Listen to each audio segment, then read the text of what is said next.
Elliotte Friedman, Hockey Night in Canada, joining us moments before a big night for him. He's part of the Leafs Golden Knights coverage. Hello, Friedge. Good to see you, man. You look great. Thanks, guys. Just being honest. I love how he chuckles. I know. He's just like, shut up and ask me the questions, Sarah, you idiot. All right, so at what point this weekend, based on everyone you've talked to, was this three-way deal back on the rails? It was back on the rail probably not long after we thought that it was over. You know, Ottawa put a deadline on it on Friday night. It passed the deadline. Word got out. Names got out. I think everybody got mad. Everybody took a deep breath. People started talking again on Saturday. And I think it really, really got going again on Sunday. I think after, you know, I would say this, and I've said this a couple times in the last few days. I don't think names getting out always makes a huge difference. You have to deal with a certain level of trade rumor if you're going to work and play in the NHL. But I think this was a case where names getting out absolutely changed the dynamic and had people saying, we have got to close this. And, you know, I'll tell you, you know, there was another television show on our family main TV last night, and I got a text message saying, if you see Matt Duchene leave the Colorado-New York game, get working. And so I said, get this garbage off the television because I got something to do. And it was literally about 10 minutes later that he left the game. And so I think that it really got back on the rails on Sunday. And as soon as Nashville and Turris really sat down to make a deal, I think now I know that everybody knew this was probably going to happen. So, Friedge, you're like, hey, kids, I'm not watching Moana again. Yeah. Get it off the screen. Honey, Ugly Betty, we've seen this episode 4 times already. Yeah. I'll tell you this. If I actually tell you what show was on TV, I would be in big trouble. Flip this house. All right.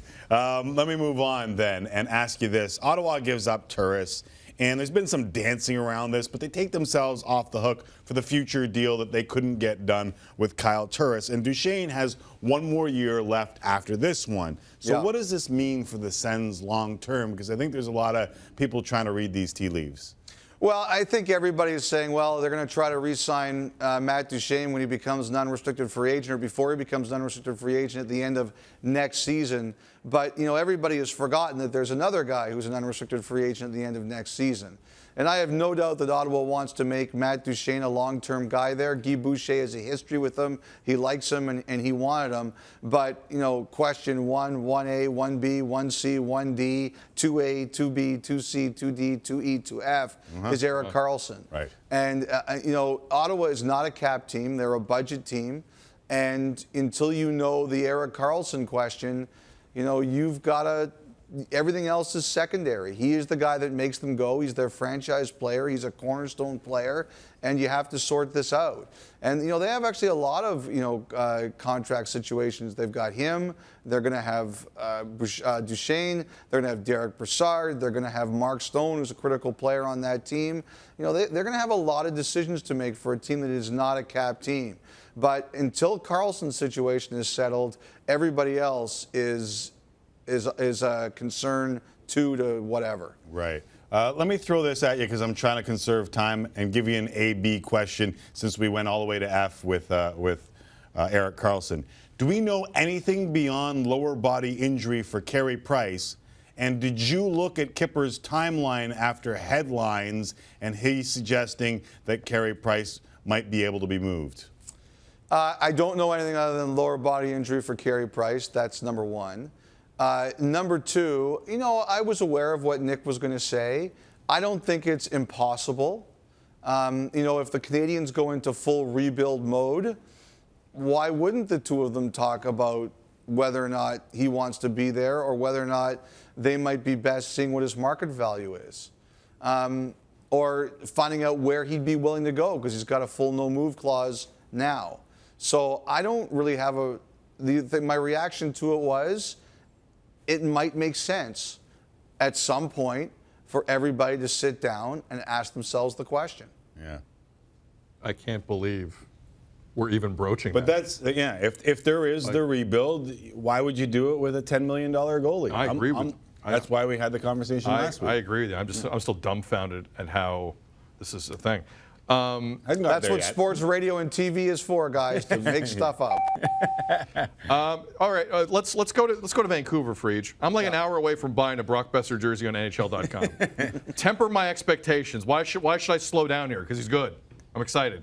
Well, I don't necessarily think you should slow down, but as I said the other night, the Vancouver Canucks believe that with 2020 hindsight, they mishandled Jared McCann and Jake Virtanen. They gave them too much too soon before they were physically and emotionally ready to handle it. They are trying to make sure that they don't do the same thing with Brock Besser. And they're just saying we're gonna go slow. Now, if he keeps having nights like he had the other night, he's going to give them no choice. And it's a great thing for Vancouver that kid looks like he's really talented. But I just think they felt they did too much too soon with their most recent young players, and they're not going to make the same mistake this time. All right, last one. Go ahead and buy the jersey. Oh, I mean, if there's a sale tonight, maybe. Yeah, might have to be a little now cheaper than it that is. sounds like the Sid 6-0, I know. Grapes put the Ben Bufflin fight in the spotlight on Saturday night. Are we going to see round 2 tonight? Like, I thought the tap on the back from Buff that Grapes pointed out, hey, we're all good to go. It's just one guy standing up for another guy. But it sounds like we might see round 2. Why? Simply because Ben walked up to him this morning and said, be ready for it? Yeah. That would maybe tip me off. I bet you they're going to be looking. Yeah. You know what? It's funny. Like, guys, there's such a debate about fighting now. I'm watching that UFC on the weekend, and people love it. I mean, if you're going to be concerned about fighting in hockey, I don't know how UFC can exist as a sport, but people love it. It sells tickets. You saw how much interest there was on Saturday. You saw how much that tweet created attention for tonight. Yeah. And a lot of athletes tweeting about it too over the weekend. Yeah, absolutely. A lot from other leagues as well. Friedge, great stuff, man. Have a good one tonight. Thank you. All right, guys, take care.